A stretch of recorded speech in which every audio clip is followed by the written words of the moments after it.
In today's video, I'm going to teach you how to create a webhook in Slack. This process begins on the Slack homepage. Open your browser and type api.slack.com apps into the address bar. This URL takes you to the Slack apps dashboard where you can manage and create new apps for your workspace. Once there, you'll notice a button labeled Create an App. Go ahead and click on it. This is your starting point to build a custom app that can interact with Slack. As soon as you select Create an App, you'll be guided to a new screen.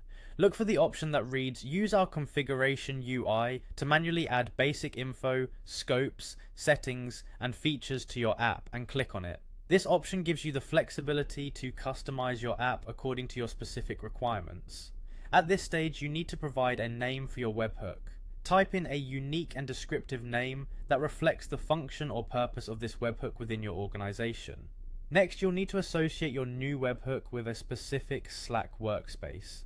To do this, click on Select a Workspace. Choose the relevant workspace from the list of available options. This step is crucial as it defines where the webhook will operate and communicate. The next step is to click on Test. This doesn't mean you are testing the webhook itself, rather it's needed to proceed to the next section of the setup. After this, click on Create App. By doing so, Slack will finalize the creation of your new app, preparing it for further customization and integration. Before proceeding, take a moment to adjust the settings. Make sure everything is configured correctly according to your needs. This might involve redefining some of the parameters or checking the permissions necessary for the webhook to function properly.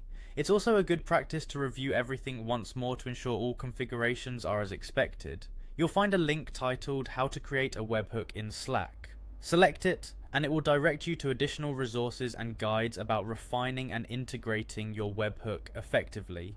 Now look for the Save Changes button and click on it. Saving these changes ensures that all the configurations you've set up will be preserved and activated in your workspace.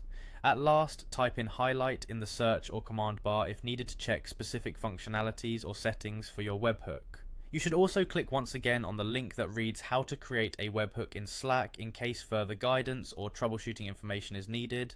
This should complete the setup of your webhook in Slack, making it ready to send and receive data as configured. With these steps completed, your webhook will now be active and functional within your Slack workspace. Congratulations, you've successfully created and configured a webhook in Slack.